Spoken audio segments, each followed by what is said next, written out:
So you may know me as a guy that makes a lot of skits about being a dad, usually about relatable situations that the average dad typically deals with, like helping out with math homework, or playing a simple game of rock, paper, scissors, or dealing with the thought that one day your child will soon outgrow you, overpower you, and take over the family name while your ashes drifts into oblivion. But I never simply just talk about being a parent. I get a lot of comments on those videos about how I'm such an amazing dad and I'm a great role model and how they wish they had a father and son bond just like me and blah blah blah blah blah. But let's be honest, you really don't know me like that. You know the scripted version of me, but you don't know the raw version of me or what really goes on in this household. So I'm here to shed a little bit of light about that.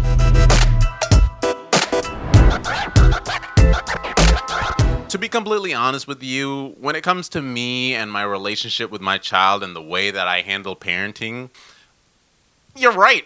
I'm freaking amazing at it. Not to toot my own horn or anything, but it's not that hard at all. It's actually pretty fun. I don't get why people struggle so much to raise kids. I don't get why there's an industry of people writing countless books on how to parent your child.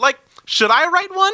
Am I missing out on millions of dollars because I'm not taking advantage of an opportunity to become the #1 New York Times bestseller? Or, you know what? Maybe I'm just lucky. Maybe I'm actually just a mediocre parent and I've lucked out on a low-maintenance, self-sufficient child, because kids are typically grimy little gremlins who have no shame to see how far they can overclock your stress levels. I don't know, but one thing I do know is that I love being a parent. In fact, I love it so much that I decided to make another. That's right, after 15 years, I said, screw it, New Game Plus. I don't even care anymore. I bought the sequel before I finished the original. I've renewed myself for another season of parenthood. Time was ticking and my wife was running out of eggs faster than the economy, so we had to buckle down and lock in. It's gonna be another 18 years of this bullshit. Why do I do this to myself?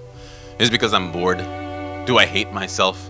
Am I doing this because I'm avoiding an existential dilemma? Or, hear me out, you're getting old. This is what people do when they get old and lose purpose. They make babies. It's perfectly normal. I'm not getting old. I actually have more energy now than I did 10 years ago. Right. I find it interesting that I'm doing this all over again, to put myself back into the first stages of parenthood after a huge gap of years in between. I know a typical family have kids back to back so they can all grow up in the house together and leave the house together so the parents can finally get their life back. But my life began very unconventionally. When I had my first child, I was only 19 years old, so it was sort of like a whoops moment. I guess that's the best way to explain it in the kindest way possible. In college, I was trying to keep up with my classes, scraping whatever dollar I can get to make sure he has formula for the month, and also trading my sleep for any window of opportunity to have some sort of college experience. Sidebar, clubbing in your 20s is such a waste of time. I never understood clubbing. I have absolutely no good memories about it. In hindsight, I wish I was like Mark Zuckerberg and I stayed in my room all day coming up with the next popular social media app. Maybe there is a timeline where I took that route and became a billionaire playboy sipping champagne in Mar-a-Lago with Elon and the rest of the oligarchy. But no, instead I'm stuck in a timeline where I'm making YouTube videos about how I love being a dad oh so much.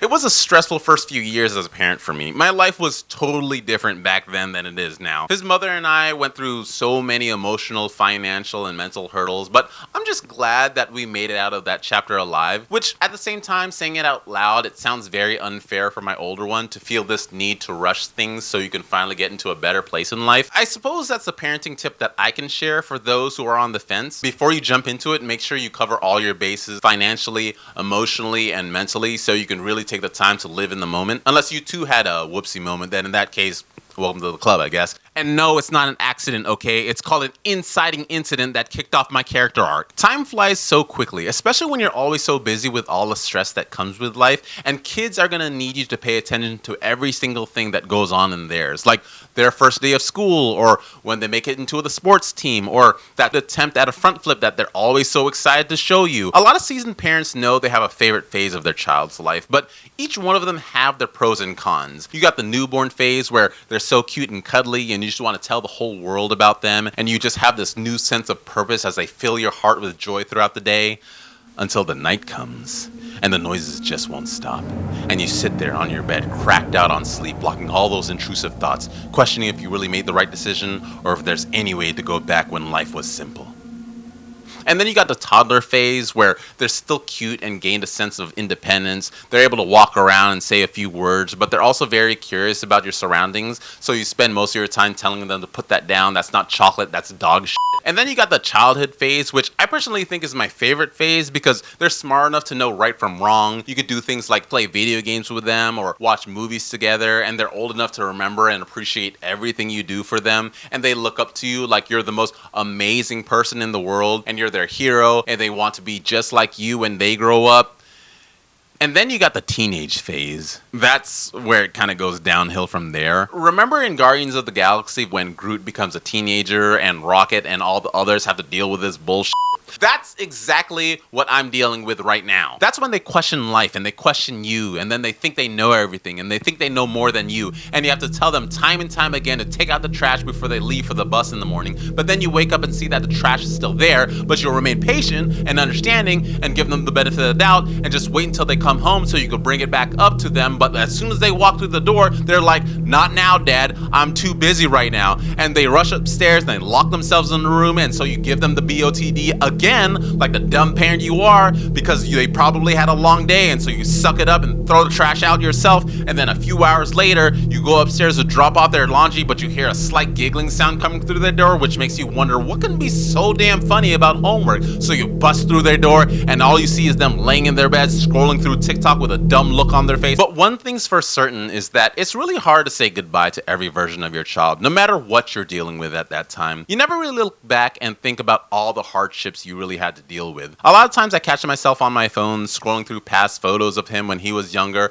or even skits we used to make a couple years ago, and I'm sitting there wondering, where has all the time gone? They grow up so fast, and that's something I'm mindful about with my new kid. I catch myself saying how much I can't wait until she gets older so I can see how her features develop, or how she's gonna sound like, or what she's gonna like, or what she's into, but then I stop and think, no, I can wait. The time will come, but for now, I'm going to enjoy the moment, knowing it's not gonna last forever. As much as I love parenting and how much I love talking about it and how much I want to coerce my friends into this lifestyle, I understand the hesitation. I completely understand why people wouldn't want to have kids. It's scary as hell. It's permanent. You can't just repackage a child, print out the return label, and drop it off at the nearest Whole Foods. No, you're stuck with it. And I could see how much it gives so much anxiety. Once you have a child, you can't go back to where you're free from responsibilities, living the sink or dink life. Sidebar, in case you don't know, SINK stands for single income no kids, DINK stands for double income no kids, and recently I found out about dildos, which stands for double income little dog owners. And no one should make you feel ashamed if you prefer the dildo over the human being. They're both hard in their own way. Dogs require just as much attention as kids. It's crazy to see a lot of comments of people who look down on others who don't want to have kids. Like,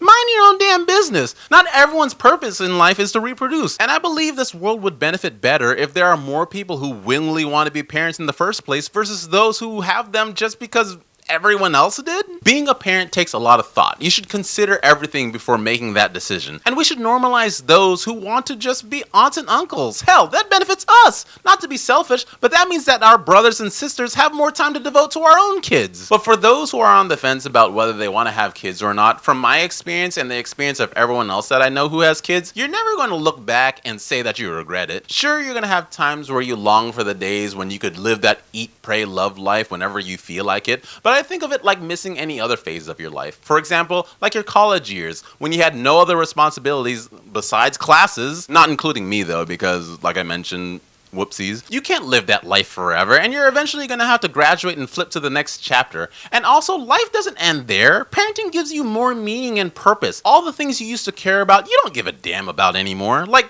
being cringe, or needing validation from others, or senseless gossip in the friends group, although it's still entertaining. Everything becomes secondary to you, and the one thing that you really care about is making sure your child gets the best experience as they can out of life. For those that are on the fence, while you don't have kids, live your life as much as you can and set a date for yourself. I told my wife that once we make that trip to Japan, I'll be ready for another, and that's exactly what we did. And I feel at peace with that. And doesn't mean that I can't go traveling anymore. In fact, I'm even more excited to go on family trips and create great memories with them. Hell, we're going to Rome this year. I'm ready for my daughter to experience all the parts of the world so that when she grows up, she's not going to be swooned by some dusty ass dude trying to impress her with 2 Spirit airline tickets to Miami for the weekend. Nah, she's going to have standards. All in all, I feel like parenting is such such a rewarding experience. Don't get me wrong, it does get wild, it does get exhausting, it does get frustrating, and it does get really expensive. But at the end of the day, I wouldn't trade for anything. I am ready to take on the hardships. I am ready to take on the sleepless nights.